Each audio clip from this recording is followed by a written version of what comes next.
can we just start with the news on what's happened with Israel? Well, we don't know that it was Israel. That's my assumption.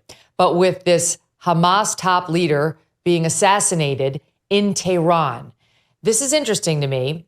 I mean, I think most of the world suspects Israel because they said we're going to exact retribution for what was done to our people on 10/7, and we know Hamas committed that. This is a powder keg, right? It's a powder keg because Hezbollah is getting a little bit more aggressive and Israel's responding to them. Now we see the top Hamas guy taken out. And here's where I want to go with it. Where's our president? Where's the U.S. president? Because normally when the Middle East starts doing its serious powder keg thing, we have a sitting president, reassure the American people, have a meeting with the leaders, try to keep things from boiling over because it's not in our best interest to see that happen. As far as I know, we haven't heard from him on anything like this, right? It was Kamala Harris who issued a statement last week after her meeting with Netanyahu. It was a Kamala Harris whose people issued a statement this week after the Hezbollah dust up, not Joe Biden. And even today, Joe Biden has yet to issue a statement on any of this. Do we have a sitting president or don't we? It's such a great point, Megyn. He really does seem to be MIA, carrying on from what seems to have been his modus operandi for the last year. But at least there were sort of symbolic statements that would come out of the White House. And you're absolutely right. They do seem to have passed the torch already to Vice President Kamala Harris, who's been the one kind of taking the lead and making statements about this. We did hear from Anthony Blinken this morning, although his response was really, really awful.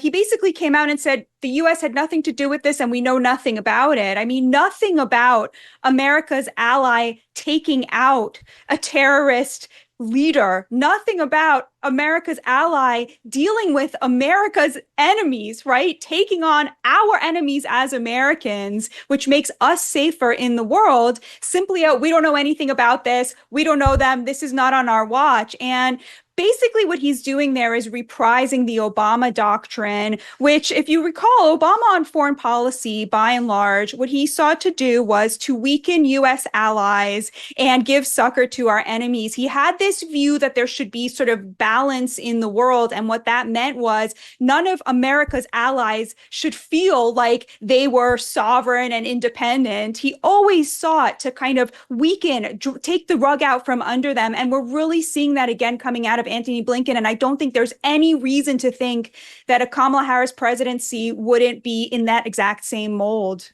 Yeah. Right now we've got Iran's supreme leader, the Ayatollah, saying that Iran considers revenge as its duty. Again, this is the top Hamas leader who was killed, but he was killed inside Tehran. You've got Hamas's armed wing saying that this will have major repercussions.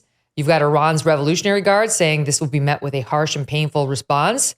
And, all of this is getting fever pitch.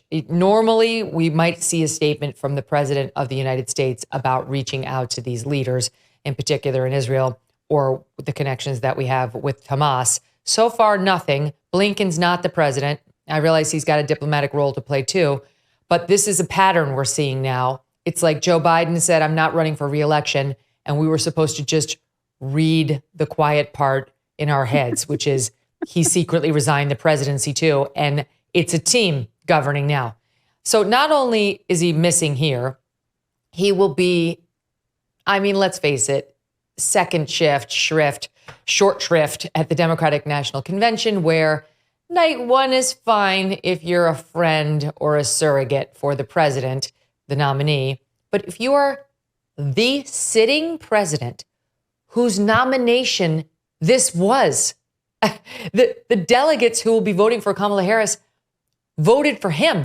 He's the one they chose. This is not like a Bill Clinton after 8 years, or a Barack Obama where they speak after 8 years as they're going out willingly. It's amazing to me that to the end, they try to bury him, try to put him in the basement, and try to make us forget how infirm he is. But also the ritual humiliation by his closest friends, right? Yeah. The Yep. ceaseless stabbing in the back. Before he stepped down, you had this feeling like the Obamas and the Clooneys and the Pelosi's of the world wanted him to humiliate himself as much as possible just so they could get him off the ticket. A man who they have been friends with for 50 years, a man who they protected as long as they could keep from the American people the truth of his state of mind, right? And I just can't get over that. I mean, you don't have to like Donald Trump, you don't have to be a Republican, but come on. I mean, where's the outrage from average Democratic voters, not in the elites, at how the man they voted for is being treated? I mean, just at a human level, to see an elderly person first sort of pushed to keep going beyond what he was capable of, and then ritualistically humiliated again and again and again. For God's sake, couldn't they have put him on, Wednesday? Okay, fine. You don't want to give him Thursday. You can't bring yourselves to give him, a minute of time during this whole yassification of Kamala Harris. Fine.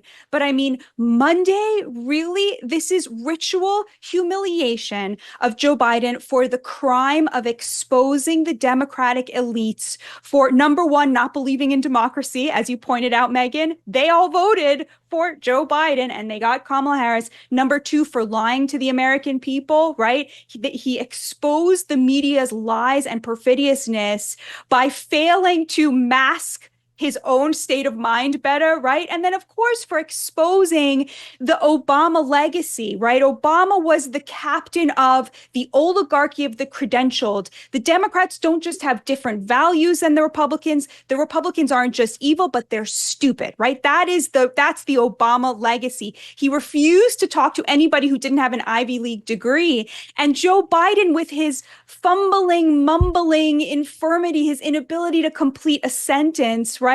He showed up the Democrats as being these frauds who had portrayed themselves as the expert class. We are the side of science, blah, blah, blah.